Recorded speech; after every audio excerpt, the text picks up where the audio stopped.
Father, Lord, we thank you for this evening. Thank you once again, Father, for giving us this opportunity to come into your presence, Lord.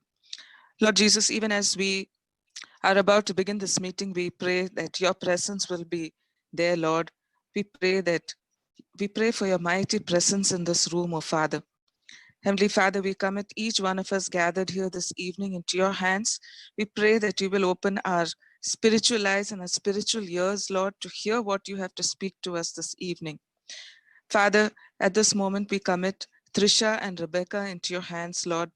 Even as they share the word this evening, we pray that you will stay close to them and you will speak to them.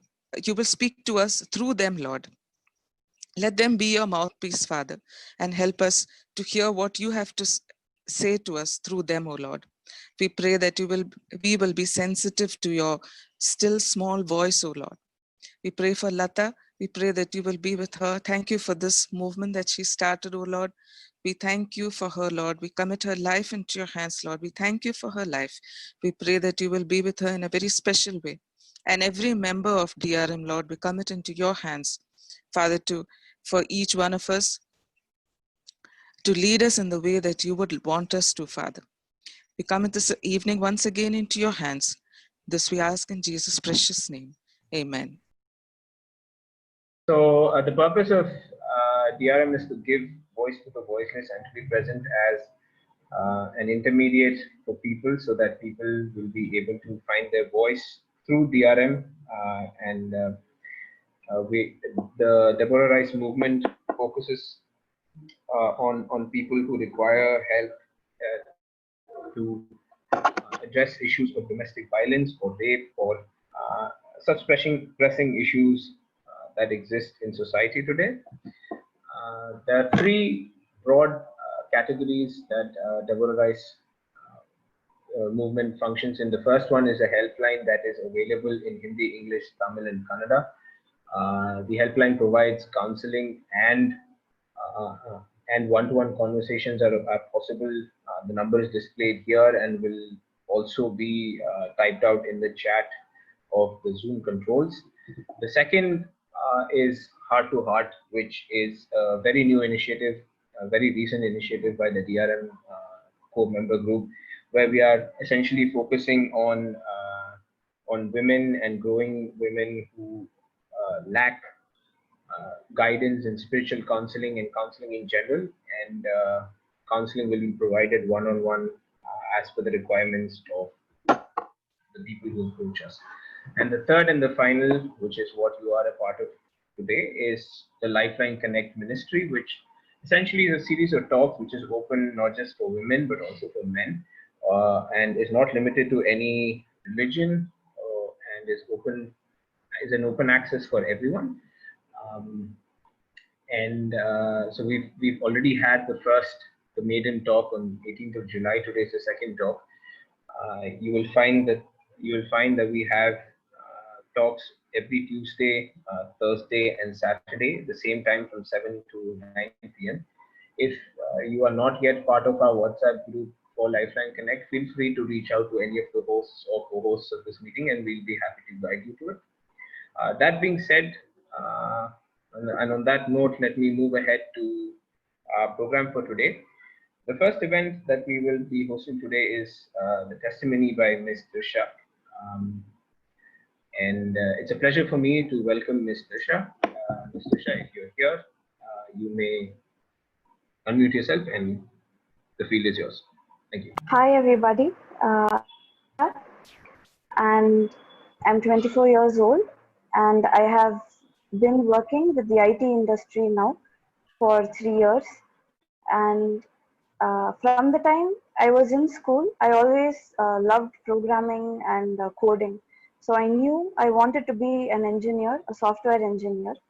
And I joined college. It was God's blessing that I got the college. And it was a wonderful institution for me to be a part of. And there were times in college where I faced a lot of confusions which were self-inflicted, and also whatever I saw around me. Now, when I joined college, I was not sure if I should be pursuing a career. And I believe that because when Adam and Eve were out of the Garden of Eden, the curse one which was given on man was that he had to work, and the toil of his brow he will eat. And the curse for a woman was the sharpened pain in childbearing. So, if by choosing to work, am I subjecting myself to two curses? Is this God's will that I should work? And in second year of college, I was doing well in studies. I was enjoying studying. I loved it, but I felt very conflicted if I should be there. I was very insecure. I was very doubtful, and more than that, the environment also was not very smooth. So I did not have a lot of opportunities because it was a fully residential college, and I had to stay in hostel and I had to pursue my education. And in hostel, we have a lot of rules, which I understand is for safety.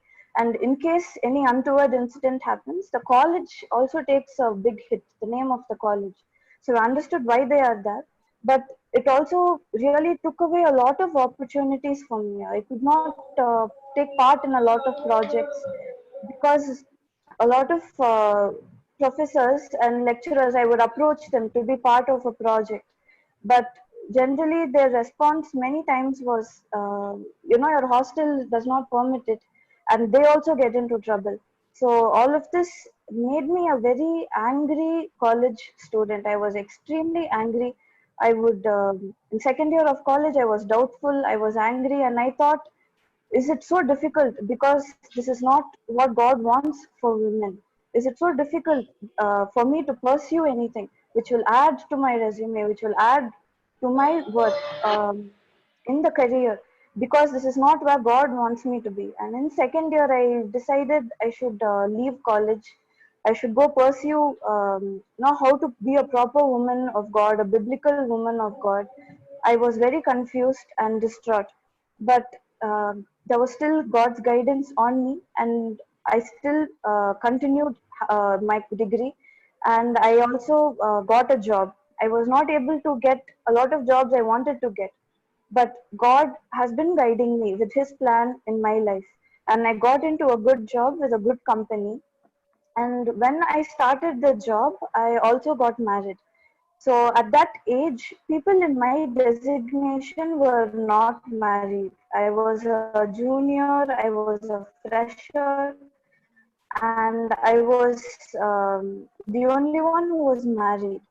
So a lot of work which came upon us, certain things juniors had to do for us to learn and to become better as we went on to other promotion levels.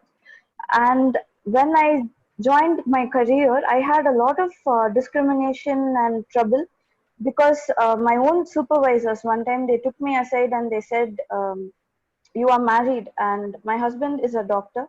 So they said, "Your husband is a doctor. Why are you working? You better leave the company. Job and working is not for you. Then you are married at a pretty young age, so just leave."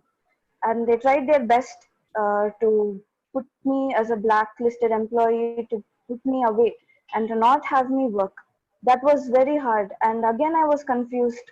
Should I do this? Because my family also were not for me working, and I was very confused at that time. I didn't know what to do. My husband supported me, he left it to my choice, but I was wanting to know what God wanted in my life. So I read the Bible. I knew about the women in the Bible, but was that for everybody? Was God telling me all these struggles?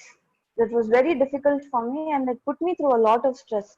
Was this saying that God is not with me? Is this saying that I should not be doing this? And I also decided I should probably resign.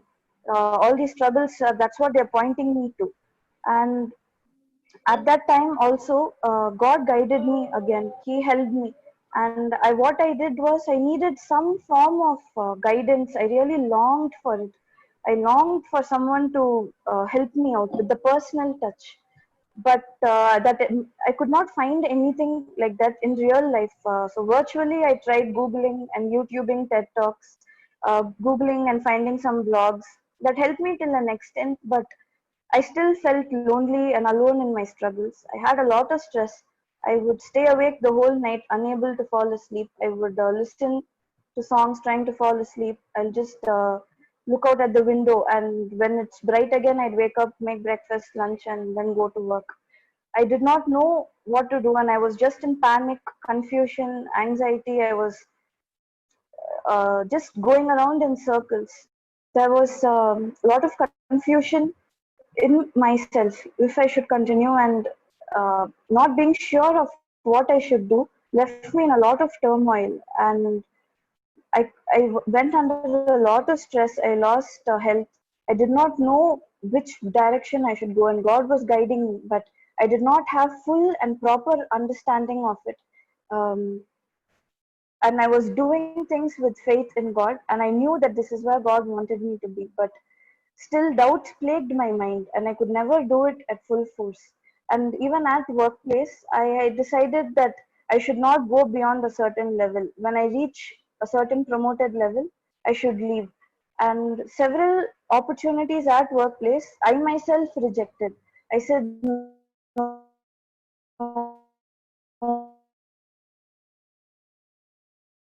if I do this, then I will have more energy and thought thinking of my work, which will be wrong, which is a sin. So I rejected it. And those were actually very sought after jobs. And I said, no, I don't want to do it. And I was a very confused person. And I was I was doing things with sincerity, but I was not doing things with full understanding. And that made things a lot harder. But today, God still guided me, and I'm still at the same job. I've been working there, and I was able to get awards despite my bosses, despite them not doing their best to put me blacklisted. The more they tried, the more God gave me awards, and that was something which I learned as an experience, which I will take with me for life. And a lot of these things, if I knew then what I knew now, I could have spared myself a lot of confusion and anxiety, a lot of stress. I could have saved myself a lot of these unnecessary things, and I could have um, walked with more confidence if I had a mentor.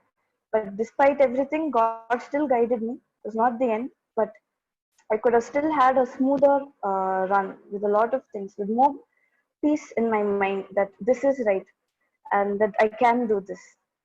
So this is my testimony. And thank you all for the opportunity. And in continuation with that testimony, we have the next segment of this talk, which of this Lifeline Connect series, which is the talk by Dr. Rebecca Wasson. Dr. Rebecca Wasson has a history in dental surgery and human resource management. She is passionate about comparative religious studies, Christian apologetics, and mentoring young people. She's currently living in Toronto, and please welcome with me Dr. Rebecca Wasson. Hello, everyone. It's nice to see you all again after the last time. So this is, it's about mentoring. I would say it's not a crazy talk like the suffering talk last time, but mentoring is also a large part of what we expect in the church, and a lot of people do look for spiritual mentors in the church and through the pastors and in other avenues. So I kind of thought about linking career mentoring with spiritual mentoring, keeping in mind our context here, because this is a Christian platform largely, right? So to get right into it, what is mentoring and why it's important? So in management literature, if you look at it, we did not have a lot of research on mentoring. Whatever research that you see tends to be kind of very fragmented. They have done a few experiments. They've used a few individuals and just taken interviews from them. They have not done too many sort of long-term studies on mentoring partnerships, right? But in 1985, one of the, I think that was the latest or the earliest, I would say, bit of mentoring literature, really comprehensive mentoring literature that came out in management journals by Katie Cram. Katie Cram is currently Professor Emeritus in Boston University. So she has written a lot on mentoring, right? And the definition that she gave for mentoring is that it's an intense developmental relationship, right? Wherein advice, counseling, and developmental opportunities are provided to a protege by a mentor. And the mentor really gives two things. One, he's giving instrumental or career support. And the second, he's giving psychological support, psychosocial support. So this is what Cram initially thought about mentoring, the initial definition of mentoring that really stuck on. So today, when we talk about mentoring in organizational circles, in business management theory, we still start with this initial definition by Kathy Cram, okay? I like this later definition though, the one by Bozeman and Feeney, which I have highlighted for you. This talks about mentoring in a little more detail, and it tries to differentiate between mentoring and coaching and mentoring and training. So this definition says that mentoring is an informal transmission of knowledge. Keep in mind, it's not that we don't have formal mentoring. Organizations have formal mentoring programs all the time. I myself, I'm a mentor. I have worked with organizations like the Sherry Blair Foundation and the Toronto Region Employment Council. These are all NGOs. And we worked with mentoring women entrepreneurs on the field, from women entrepreneurs from developing countries with the Sherry Blair Foundation. And with TRIAC over here, I worked with new immigrants to Canada to mentor them so that they can get a good career here in Canada. So there is always a lot of formal mentoring going on. But studies tend to say that it's better for mentoring to be informal rather than formal, okay? It's always better for the mentee or the protege. They tend to absorb more and gain more out of the partnership if it's an informal transmission of knowledge. So informal transmission of knowledge, social capital, and psychosocial support. Those two terms, social capital and psychosocial support, I'm going to explain it a little more in the following slides. And the support should be perceived by the recipient as relevant to work, career, or professional development. This is very important in mentoring. For the mentoring partnership to work, the mentee or the protege should perceive that he needs a mentor. He should acknowledge that he needs a mentor. He should acknowledge that there is a gap in his knowledge and that he needs somebody to fill his gap. If that perception or acknowledgement is not there, it will not work. You cannot force a mentor onto somebody, right? The mentee should be able to acknowledge that they need help, that they need somebody more experienced to guide them, and only then the partnership is going to be successful. It's usually face-to-face over a sustained period of time. Training and coachings, they take place over shorter periods of time. Mentoring usually happens over longer periods of time, and it's between a person who's perceived to have greater relevant knowledge, wisdom, or experience, and to a person who's perceived to have less. Now, let's keep in mind, for mentoring, you don't have to have people in different levels of a hierarchy, right? You don't have to necessarily have a manager and a subordinate being mentored. You don't necessarily have to have a pastor and a lay person being mentored, right? It's not about hierarchy. It's more about the dearth of knowledge, right? One person has got more knowledge in one domain. One person has got lesser knowledge. It's not really, you don't really have to have a hierarchical difference. You can also have peer-to-peer mentoring. Okay, so I'm just going to explain two of the terms which you saw just now in the definition. I said that mentoring is about the informal transmission of knowledge, social capital, and psychosocial support. So when I talk about social capital, it means that the mentor and the mentee should have a shared sense of identity.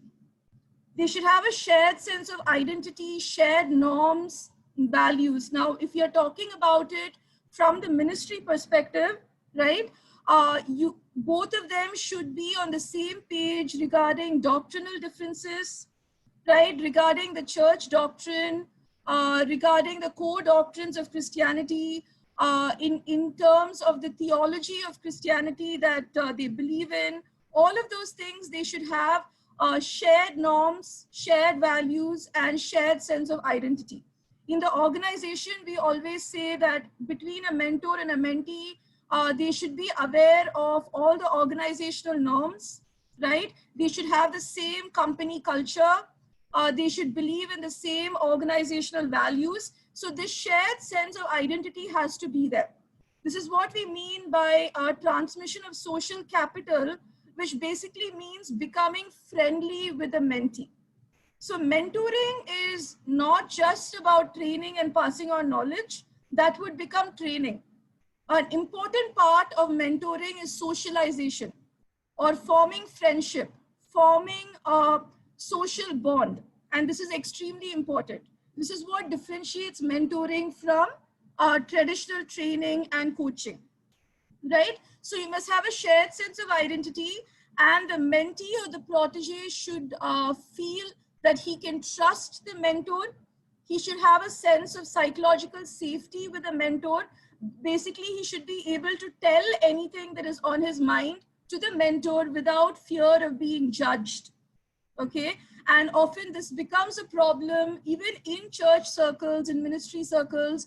When we talk to somebody, somebody shares confidential information with you, maybe about their personal lives, about personal sins. Oftentimes we tend to talk about personal sins, and we don't want a lot of people to know, but we trust somebody whom we consider to be a mentor, and we tell them about it. Now, tomorrow, if this person goes, and even if they don't mention your name, say they are preaching in church the next day and they use you as an example over there, that would be a cutoff in the mentoring partnership immediately. It all comes down to having a climate of trust, and the mentee should be able to feel safe with the mentor, and the other way around, because a mentor transmits knowledge mainly by sharing his experiences. So when he shares his experiences, he should be able to trust the protege that he would keep it to himself, right? And not pass it on. So they should really be, it should be very strict about confidentiality in mentoring relationships.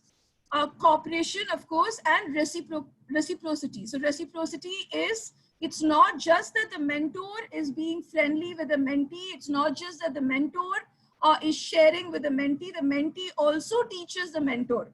So there is always reciprocity in a mentoring partnership, right? Whenever I mentor someone, I always learn a lot from that person. Maybe not in terms of that particular domain knowledge, but in terms of that person's culture, background, where they have come from, right? So many things you learn in return as well. So that is social capital. Mentoring is about the transmission of knowledge, about the transmission of social capital, and also about the giving of psychosocial support. Now, some of you here, you might have been my classmates on the counseling program that we did. We did a counseling course a couple of weeks ago, and they talked a lot about psychosocial support, or psychological first aid. The term they used was psychological first aid. In management here, we talk about psychosocial support. So the mentor should be able to support the mentee, and the other way around, in handling any sort of distress and suffering, from letting any sort of distress become worsened, right? When a person is going through distress, maybe he's lost his job, maybe he's confused, in the church setting or the ministry setting, maybe he's got doubts about his faith, right? A lot of people seek a mentor when they have doubts about their faith. Maybe he has problems in his marriage, or maybe it's a young person who has got other issues that he's dealing with, youth-related issues. right? So when they are in distress, when they are suffering, a mentor should be able to handle it and quickly mitigate the situation, lessen the impact of the suffering so that it doesn't worsen and become a more serious issue. So a certain amount of counseling is involved in this. So counseling, of course, it involves being empathetic to the person, being able to put yourself into the other person's shoes, being non-judgmental, which is very important, actively listening to what they are saying. Active listening, again, we're going to talk about it in another slide in a little while, is very, very important part of mentoring from both the mentor and the mentee, right? Active listening is not just listening passively, but you're listening and you're asking questions and you're showing a genuine interest in what the other person is saying. So physically, your physical presence has to be there with your mentee, okay? And even when the mentee is talking, the mentor has to be there, and when the mentor is talking, the mentee has to be physically present as well, actively listening, asking questions, and encouraging him to go on. It's not just passively taking stuff in. And the mentor should also help the mentee with coping mechanisms on whatever problem he's going through, provide various solutions, alternative solutions for his problems, and other forms of support. It could be maybe referring him to a psychologist or a psychiatrist if you're not able to counsel him, referring him to a senior theologian or pastor if you're not able to answer his questions, right? So that's what psychosocial support is about. So we have agreed on this definition of mentoring, that it's an informal process of transmitting knowledge, psychosocial support, and social capital from the mentor to the mentee. The mentor should be somebody who has more knowledge, more experience. The protege is somebody who has less knowledge and less experience, right? So now, keeping this definition in mind, let's continue looking at mentoring. So differences between mentoring and coaching, I've already said a little bit about that. Mentoring tends to be informal. Coaching is very formal, very structured. Like coaching and training, you usually start off with a curriculum. We have a syllabus. I'm also an educator. I teach in colleges here. So we always have to start off formal coaching or training with a syllabus. We understand the needs of the class. Then we work on a curriculum. Okay, what you're going to do every day in class, what you're going to do for the first 2 hours, what you're going to do for the next 2 hours, okay? What are the learning goals of the student? So you always, coaching and training is very formalized and very structured. Mentoring is more informal. Mentoring tends to be largely voluntary, right? Although you do have mentoring in organizations, but let's keep in mind when a boss mentors his employees, it's not really considered mentoring when it is in the job requirement of the manager. Now, most managers, they'll have a job requirement which says that they have to mentor or coach their subordinates. That would not be mentoring. That's not the traditional understanding of mentoring. It's only when there is no requirement and it's an informal relationship does it really mean that it's mentoring. So it's usually voluntary, whereas coaching tends to be paid work. Socialization is very important at mentoring. As I told you, the passing on of social capital, making friends, right? It's extremely important. In coaching and training, it's not that there is no socialization, right? You don't want to really hate your students and you don't want your students to hate you. Of course, you are friends and there might be limited socialization, but it's not necessary. You go to a classroom, you listen to what the trainer says or the coach says, you get their knowledge and you come back. You don't necessarily have to be friends with them, right? Then mentoring is more development driven and holistic. It talks about the holistic development of the person, whereas coaching is more performance driven. Usually in organizational settings, it is about making the person better in terms of his performance in some particular skill. Okay, maybe you feel that you cannot give a good presentation. You feel that your report writing skills are poor. You feel that your sales skills are poor. You're not able to make sales. Okay, so your sales manager coaches you in that one particular skill. So coaching and training tend to be more performance driven, whereas mentoring is more holistic and it is development driven. Mentors speak a lot from their experience, right? Whereas coaches have specific expertise and specialized knowledge in that particular domain. Usually, coaches, now we have certifications in coaching. You have the World Coaching Federation. They usually do long-term courses and they get certified to be an official coach. All that is not needed for mentoring really, because mentoring is more informal. Okay, some other types of mentoring. As I told you, the hierarchy is not necessary for mentoring. Mentoring is only when one person has less knowledge and the other person has more knowledge. It's not necessary that one person should have authority over the other person. There does not have to be a hierarchical difference. So you can have peer-to-peer mentoring as well, and you can have group mentoring as well. We often see this in the church. When you're baptizing an infant, for instance, in a traditional church, the pastor will usually ask the church, he will ask the family, he'll ask the church members if they will support the infant in growing up spiritually in knowing Christ, right? So in the church, we often see a group mentoring that's done through the social network within the church, right? So in this case, mentoring emerges from the dynamics of the whole group as opposed to one person. Okay, some biblical examples of mentoring. You're all familiar with the stories, I'm sure, so I'm not going to go in detail into each one. Elijah and Elisha. Typically, Elijah was the mentor, right? And he was sort of mentoring and grooming Elisha to take his place after he's gone. Then Moses and Joshua. Joshua was being groomed and mentored by Moses to lead the people of Israel and to be their leader once he was gone in the promised land. Mordecai and Esther, right? Esther's uncle Mordecai was grooming her, mentoring her, teaching her on how she should behave and what she should do to become queen. Naomi and Ruth, where Naomi was mentoring Ruth and she was advising her on how to get married, basically how to get Boaz.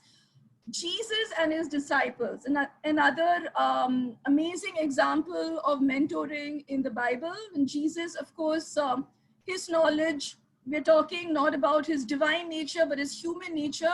Even in his human nature, his knowledge was much more advanced. He was filled with the Holy Spirit, and he was mentoring his disciples, telling them everything that they know. So whatever we have today, the eyewitness accounts from the disciples, right? Whatever they have written in the word, we believe that they received it from the Lord himself. That is the tradition of the church, right? That the disciples received it from the Lord, and that was passed on to the early church fathers, and that has come to us through the canon of the Bible. So that's an excellent example, really, Jesus and his disciples of mentoring. Again, if you remember how much social capital was being exchanged, Jesus thought of them as his friends, right? He loved them as his friends. He supported them. There's a lot of psychosocial support. He counseled them. And that was an excellent holistic example of mentoring Jesus and his disciples, right? So for mentoring in ministry circles, spiritual mentoring can be for various types of ministry work, right? Whether you want to be a pastor, a theologian. I myself, I speak to my cousin who is a pastor here, and he's a theologian and a pastor, and he's mentored me, told me on what subjects to choose. I'm planning to do my master's in theology. So he's mentored me a lot on what subjects to choose, what courses to take, what books to read, right? So we can have spiritual mentors for various types of ministry work.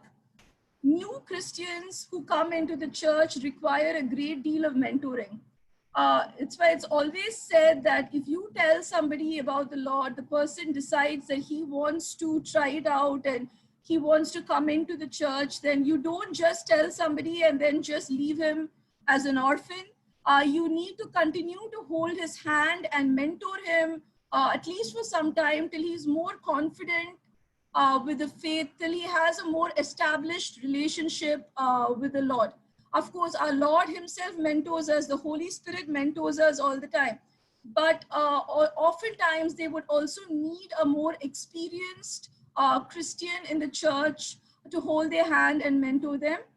So mentoring by church leaders is done for our spiritual growth and edification. Whether it's the pastor or the leader of your church group, your small cottage prayer group, right? They mentor us for our own spiritual growth. Then you have mentoring of married couples, mentoring of youth. And as I told you already, the whole church can also function as a group mentoring mechanism, right? Okay, so what are the traits of the ideal mentor and the ideal mentee? You don't always get this in real world settings, but ideally a mentor and a mentee should be like this, that a mentor should be open-minded. That's extremely important. When I say open-minded, meaning non-judgmental, and doing your best not to bring in your stereotypes and your biases into the mentoring partnership. Not easy, right? We all have our stereotypes, we all have our biases. In the ministry setting, we all come from different church traditions. We might have the same doctrines. All the core Christian doctrines are the same in the different churches, but we might come from different church traditions. One church might say that infant baptism is the way to go. One might say that adult baptism has to be done, whatever it is, right? So it's important to keep an open mind and not be judgmental, and to not force your views on your mentee. And the mentor should be an active listener, as I already said, listening actively, asking questions, really being there in the moment when the mentee is talking, right? So physically, you need to be present in the moment, and you should be open to learning as well. So mentoring is not a one-way street. I've already said this. There has to be reciprocity, right? So the mentor should be open to learning from the mentee. Only then will it truly be a partnership, right? And the mentor should be empathetic, putting himself in the shoes of the protege to try to really see the world through his eyes. You should be passionate about mentoring. Mentoring requires a certain amount of passion, and I appreciate that maybe not everybody might want to do it, okay?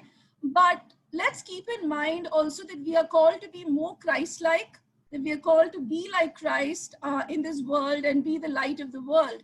So if Jesus was a good mentor to his friends, his disciples, then I think all of us have that call to be a mentor at some point in our lives to someone. You don't have to be volunteering, you don't have to belong to a NGO or a charity, but you do have to you will be put in situations where you will be led to mentees, where you will be led to a protege. God might lead you to mentor somebody, and you need to be passionate about mentoring. Collaborative. Why I say collaborative is because the mentor and the mentee together should be able to set goals for their mentoring partnership. We're going to talk about that in a little while. The mentee, on the other hand, has to be open-minded about change, right? They should acknowledge that they need the mentor, and that they need to gain the knowledge from the mentor. I've already mentioned this. Unless the mentee acknowledges that he has a need, the mentoring partnership is not going to work, right? Unless he acknowledges that he needs somebody to guide him, it's not going to work. You cannot force mentoring on anybody. So the protege should be open to positive criticism. He should be passionate about learning, passionate about improving himself, and again, collaborative, so that they can work on goals together. I hope you can all hear me. I can't see any of your faces. I trust that I'm audible. Yes? Yes. Yes, Vivek, you can all hear me clearly? Okay, yeah, and you can see the screen. Yeah, okay. perfectly. All right, thank you. Okay, so going on to the negative effects of mentoring. As with any relationship, you can have abuse, and tyranny in a mentoring partnership as well. And although I told you that there does not have to be a hierarchical difference in a mentoring partnership, oftentimes there is, right? Even in the church ministry settings, you're often mentored by a pastor, you're mentored by a deacon, you're mentored by a church leader, right? So there is a hierarchical difference most of the time in real world settings, and that person can have authority over you. Like we believe as a Christian that we are under the authority of the church, and that the church leaders have been designated by God over us, right? So in such a relationship, when there is mentoring, there could be controlling and dominant behavior, right? As with anywhere else in the world, we can find narcissists, and we can find controlling people in any setting, even in the church setting, right?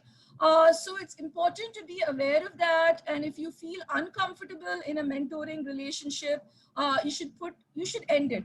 You should end it and seek help, right? You can also have other negative effects like being neglected, right? The mentor doesn't really care about the mentee. He's neglectful, he's deceptive. Sometimes people give wrong doctrines, erroneous doctrines. I've heard of cases where pastors tend to sort of convince people to do things that they don't want to do, or they convince them to stick on with their church. They don't want them to go to any other church, right? So these sort of deceptive and wrong doctrines can be there in a mentoring partnership, even in the ministry setting, right? So it's important first for a person to be grounded in God and to be grounded in the Word of God before seeking any sort of a mentor, right? Now, in the Christian spiritual sense, when we talk about a mentor and a protege, it's very different from how it is spoken about in other worldviews. You have the mentoring concept in other worldviews as well, like in the Eastern faiths, you have the concept of a guru, right? A guru who will come and guide you and lead you towards enlightenment. That is what most Eastern faiths believe, that when a disciple or a person is ready, a guru will appear to guide them. So that the universe gives you a guru who is a more enlightened person than you, who will guide you towards enlightenment.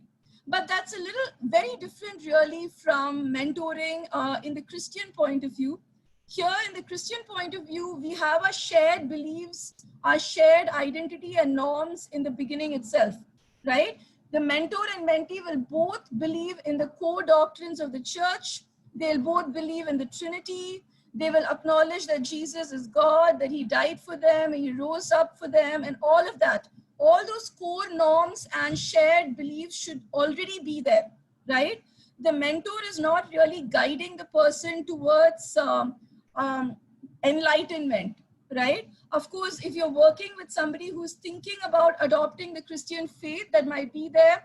But otherwise, it's more of teaching or guiding the person more through your experiences to become closer to God and develop a closer relationship with Christ.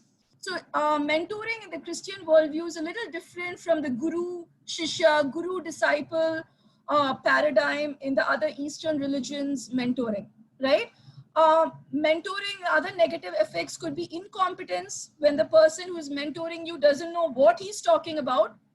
And another really serious thing, of course, is sexual harassment. Let's keep in mind that in a mentoring partnership, the power distribution may not be equal. Although we say that doesn't have to be hierarchical differences, the mentor oftentimes might be somebody who has more authority over you. So the power difference would be unequal in that case.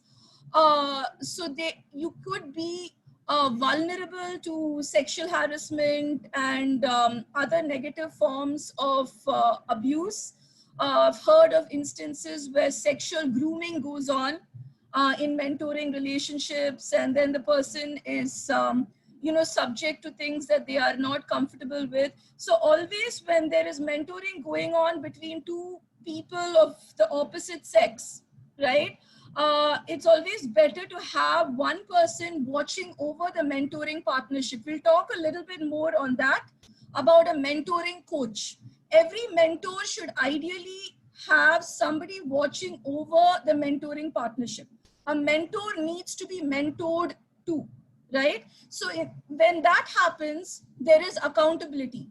So usually when in mentoring, in a church setting or a ministry setting, organizational setting, I'm talking from that, I think it's always good to have a mentoring coach or a third person who does not really get involved in the day-to-day mentoring, but is watching over the mentoring relationship. So when there is somebody watching over you, then you are accountable, and these negative effects of mentoring may not come up in that case, right? Okay, so getting on with the process of mentoring, right? So for mentoring, first, there has to be a match between the mentor and the mentee. You cannot just put two random people together just because one person is the manager and the other is the subordinate. That usually does not work. There has to be a match in terms of social identity. There should be a match in terms of wavelength. They should be able to be friendly with each other. They should be able to like each other. They should be a mentoring match, not just in terms of domain knowledge, but also in terms of being able to really like that other person, being able to connect with that other person on an emotional level, right? So when the mentor matching happens, after that, the next step is management by objectives. So all the management people in the audience, I'm sure you're familiar with this. Management by objectives was a concept espoused by Peter Drucker. Peter Drucker is a great management thinker. He's passed on now, but he spoke a lot on decentralization, outsourcing, other management concepts very early. Before they became apparent to the rest of us. So he's a futurist, a major management guru. So he came up with this concept of management by objectives. What this says is that the mentor and the mentee, he really talked about motivating employees in the organization perspective, but we can apply it here as well. So for management by objectives, we believe that the mentor and the mentee should work on setting up goals together.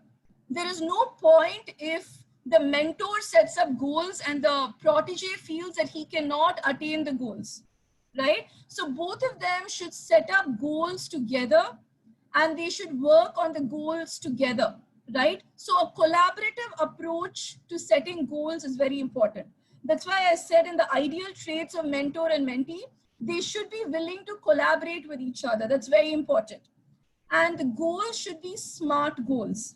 So SMART is the acronym, right? A lot of you might have heard about goal setting theory and SMART goals. I'm just going to go through it in short, right? So SMART, S stands for specific. The goal should be specific, right? So whatever your goal is, whether you're saying that you want to gain a better knowledge of the book of Romans from your mentor. So you want to gain a better knowledge of this particular book in the Bible, and you set yourself a goal for it and say that you want to do it in the next 3 months. Okay. So I want to understand the book of Romans better by November 2020. So a goal should be very specific. You can't be vague about it. Only if you have a specific goal and a timeline will you be able to start working towards it, right? A goal should be measurable. So you must set some sort of a measure for yourself.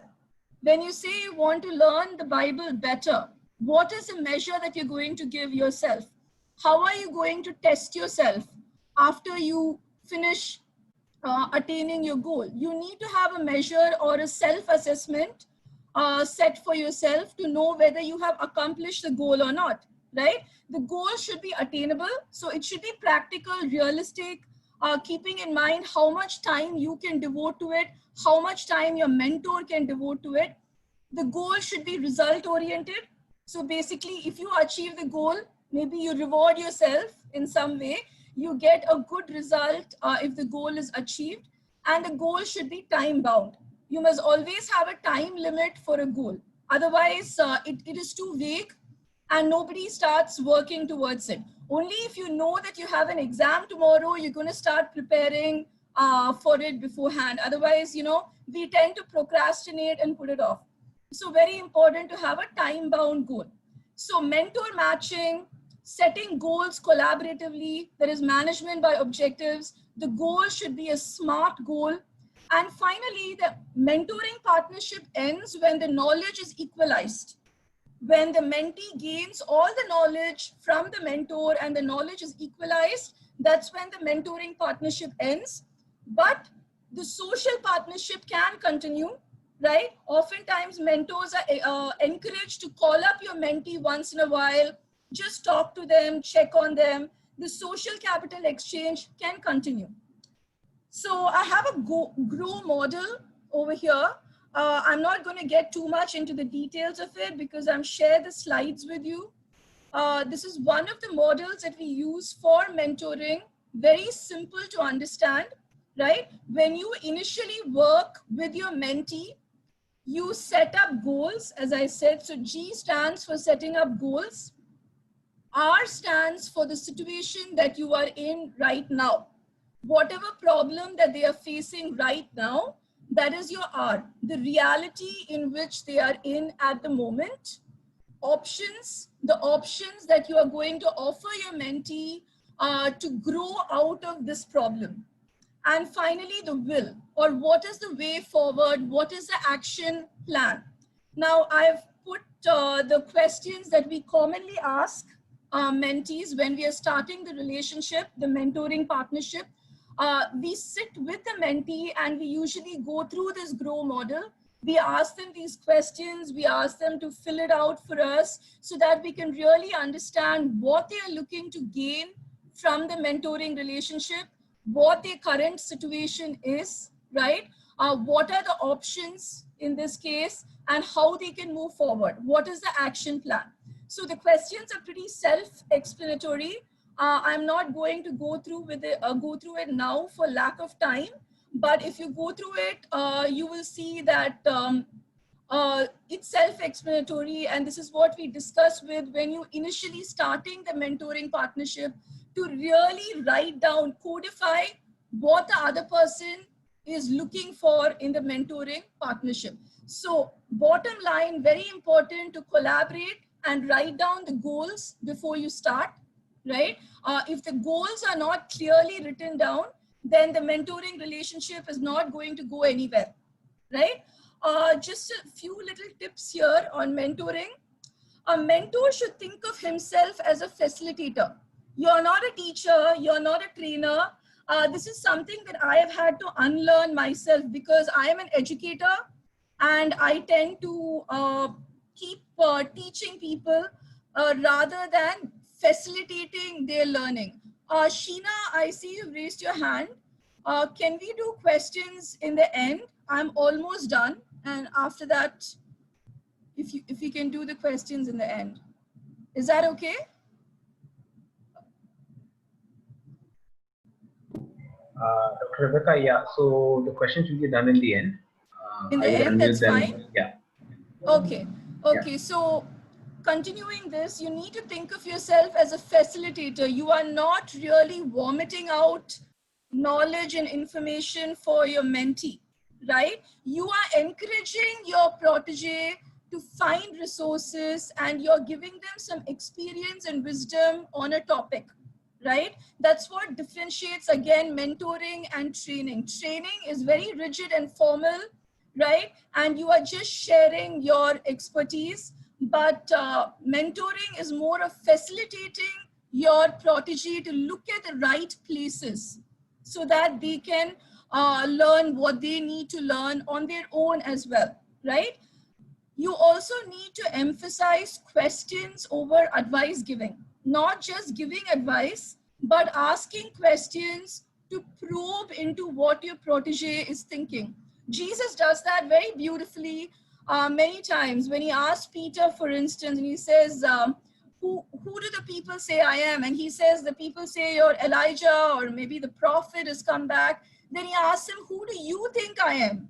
And then Peter says, I believe that, you're the Son of God, right? So when you probe and you ask questions instead of just spouting advice, you will make your mentee or your protege think for themselves. They'll be able to think for themselves, and oftentimes the answer comes to them from within themselves, right? You're just asking the right questions and helping them see the big picture. Then you sharing your experience, you have to share the lessons you've learned, share your advice, and you also have to emphasize that your experience might be very different from theirs, okay? So you need to emphasize where your experience can match their situation. Not everything about your life might be compatible with their own, right? So always, again, in a spiritual setting, before you start a mentoring partnership, pray about it, pray for guidance, ask the Holy Spirit to fill you with his wisdom so that you can really understand what the other person wants, what he is looking for. Okay, writing down, answering all those questions in our GROW model is one thing. Okay, people write down goals and all of that. But you also get a supernatural wisdom from God. As Christians, we do believe this, right? So you need to pray about it, ask God to give you the wisdom before you can start mentoring somebody, so that you are relevant to their context and their situation. Resist the temptation to control the relationship, okay? Let the relationship go sort of at its own pace, okay? And let the protege be responsible for his growth, right? Sometimes mentors, we tend to get really, we are overdriven, okay? And we start micromanaging the mentee. Micromanagement is not a good thing. Even in an organization between a manager and a subordinate, it's a really bad thing in a mentoring partnership, okay? You tell your mentee, okay, you do this, you go check this website out, okay, you read about this. You cannot keep calling them every other day to say, hey, did you do it? Did you do what I told you to do? Did you read about this? Did you write this down? You cannot micromanage them, okay? You cannot force anybody to be your protege. They should willingly want to do it. They should acknowledge that they want to be a mentee, okay? So don't try to force the relationship, control the relationship. Let them do it at their own pace, okay? Help your protege see alternative approaches. Give them different options that they can use. Build their confidence through feedback. Sometimes people are afraid to give feedback, but oftentimes a mentee wants feedback. They want positive feedback, and that's why they are with you. They want you to be honest, okay? Give them feedback, but tell it to them in love, with grace, respect, and love, as the Bible says, right? And continue to encourage, inspire, and challenge your protege. We always talk about the 3 C's of mentoring. The 3 C's of mentoring is consulting, counseling, and cheerleading. Consulting, counseling, and cheerleading. You're a consultant, that is your first job. You're there to give advice, share your experiences. You're also there to counsel them in emotional distress when they need counseling. And importantly, you are there as an encourager to cheer them on to achieve their goals, right? So those are the 3 C's of mentoring. So again, I just want to end with mentoring the mentor. I told you that a mentoring partnership, it's always better to have a third person watching the mentoring partnership, just keeping an eye on it to see what is going on, so that there is no abuse of trust, there are no negative effects. Also for the mentor himself, right? To gain knowledge, to gain new ideas, fresh insights, it's good for him to have a mentoring coach, right? So a mentoring coach usually will meet with a mentor once in a while and make the mentor debrief. Debrief meaning he sort of explains to the mentoring coach what is going on with his mentee. Now keep in mind about confidentiality. The protege should be aware that there is a mentoring coach, right? You should be saying that, okay, listen, I I am being mentored by my pastor, so I would have to debrief him on this if you are going to be mentoring somebody else. And they have to be okay with that, with a third person having some idea about what's going on here. The third person, the mentoring coach, does not have to know everything that is going on in the mentoring partnership. He does not have to know everything that is being talked about, but he has to have an idea of what is going on here. Then you need the mentoring coach also to reflect on your mentoring practice and give you feedback on whether you are doing a good job and or how you can do things differently. Sometimes mentoring partnerships, they tend to get stuck, right? The recent person that I was mentoring here through our Toronto Employment Council, we were stuck because she was a new immigrant. She came to Canada. She's a HR professional. And so I was matched with her because I'm a HR professional to mentor her to get a job in her own field. But as soon as she landed here, this terrible thing happened. The pandemic started, the lockdown started. So companies have frozen hiring. Nobody is hiring anymore. So not just for me, for many of us mentors, we have regular meetings. Many of us are stuck. We don't know how to proceed because they are not able to get jobs. They are not able to, they are sort of stuck over here. They are in a limbo, so to speak, these new immigrants whom we are mentoring. So this happens, okay, when you have a third person, when you have a mentor to mentor you, you can always talk to them and get feedback from them about what you can do differently. Maybe if you feel that your mentoring partnership is not going anywhere, try talking to your mentoring coach and they might have fresh insights on what you can do differently, right? Okay, so I'm going to end with that. I have my email here. If anybody wants to email me with questions, you're free to do so. For questions, we can take questions now. Hi ma'am, this is Jeba here. How are you? Yeah, I'm fine. Thank you. How about you? I'm good. I'm good. Doing Yeah. okay. Ma'am, my question is that since I'm a student, my teacher, she used to always say she was a mentor and we used to go and talk to her. She used to listen to us and give some sort of solutions. And there was one instance where I couldn't sleep for around 3 to 4 days constantly. My some personal things were going on in my mind. So I reached out to her. I texted her because of this lockdown. I texted it to her. And to my surprise, she didn't respond to that particular message. She didn't respond anything. Next day, she sent me another work of my college thing, which I had to do. I felt so bad just about that work, what she wanted me to do, about that just was the content, what my problem was. Till today, she didn't even bother to ask me one thing, how are you? So I felt so bad whether she's not interested to converse with me or something. And even some of my friends also used to tell me, not only with you, she's with everyone the same thing. She used to listen to you and come and give examples. She won't mention your name, but she just try to give you an example, like something happened like this to one person. And we can easily think that girl is none other than this particular person.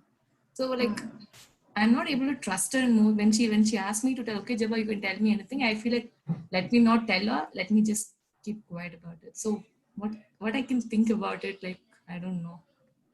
Yes, Jeba, I'm so sorry you went through that. It's unfortunately, people gossip, okay, and it's sad because a teacher is in a position of authority over you, and you tend to trust a teacher, and students often they tend to look up to teachers, and when the teacher gossips about them, it's a betrayal of trust, and I'm sure you were very hurt by it. But again, as I was saying, these are all the negative effects of mentoring.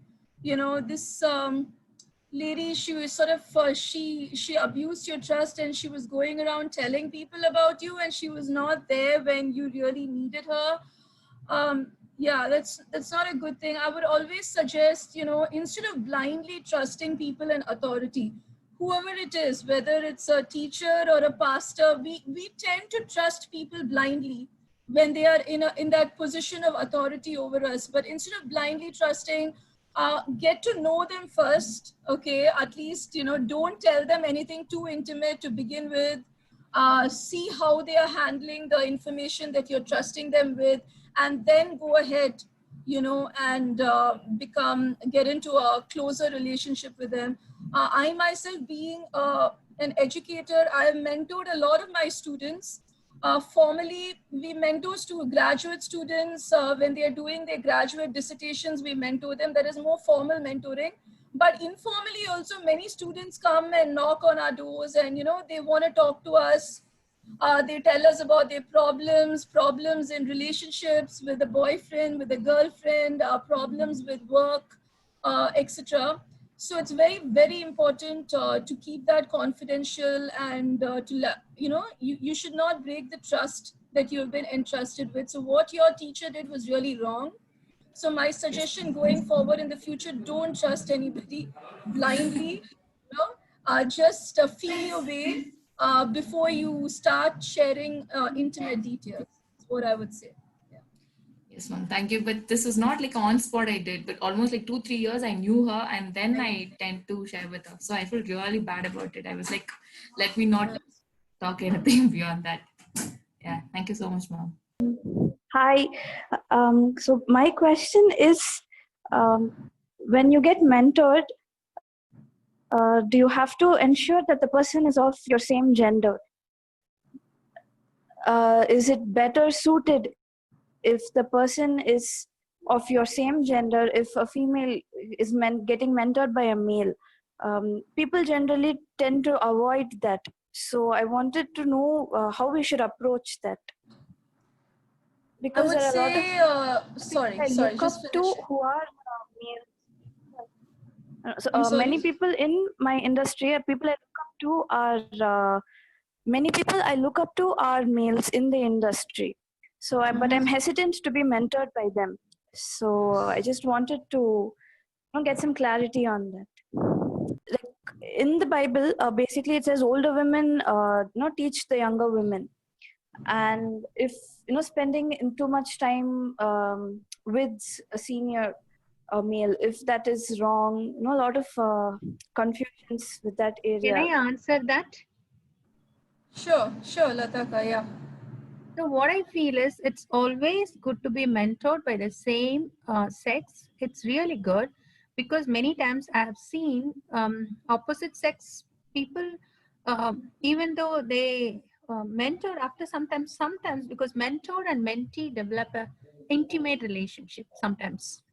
So that can lead to a problem. So so unless you know that person very well and you are able to discuss with him in public, not alone, one-to-one, it's always good to get mentored by the same sex. That's my advice.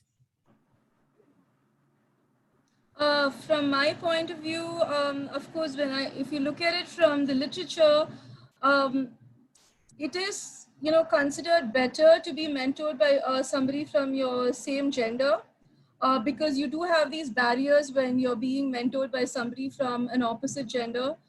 But unfortunately, most of the time, you don't have a mentor of your own gender. Sometimes you have people of the opposite sex. That's why I said that you need to have a mentoring coach, a third person, keeping an eye on the relationship. I myself have been mentored by many men, whether it was when I was doing my dentistry, my management studies, right now as I'm planning to study theology. Okay, it's about really maintaining boundaries and deciding for yourself about whether you're comfortable with something or not. If you feel that that person, whoever it is impinging on your boundaries, then you need to back off from that and tell them, I'm not comfortable with this, I'm not comfortable with talking about it. Now today it's not that it's just these issues occur with the opposite sex. I've known cases where same-sex relationships also happen. That is also very common, maybe not in the Indian context, but over here in Canada it's very common to have a woman maybe hit on you or try to get too close to you through a relationship like this. So really gender and sex, it's becoming increasingly blurred these days. So the important thing is that you go with what you're comfortable with. If you're not comfortable with something, You tell them, I'm not comfortable with this, and you steer your partnership in the other direction. If the person is not willing to, then maybe you should step back from that mentoring partnership and not go ahead with it with that person. That's my advice. Thank you. Before we close in prayer, just a reminder that the Deborah Rice helpline number is 8801858585. It's a toll-free number that will be open in 4 languages: Hindi, English, Tamil, and Kannada. And another word of reminder is that Lifeline Connect is a platform for both men and women, and is open to all genders, is open to men and women and all religions. So we have successfully completed the first 2 talks, and we will convene next on the 23rd of July to hear from Renuka Jaikumar about the search for significance, titled Created in the Image of God. It was a pleasure hosting all of you. For closing prayer, I would like to request Hepzibah Sharmila to lead us. Yeah, shall we pray? Abba Father, we thank you, we praise you, we worship you for this evening. Thank you, Lord, on a busy weekday that we, your children, are able to gather in your name. And we know, Lord, when we gather in your name, you're here in our midst, my Father. Lord Jesus, we ask you, Father, all that we learned today, that we will be able to put into practice. Thank you, Father, that you are giving us nuggets of truth. Thank you, Lord, that you said freely what we have received, that we should give freely.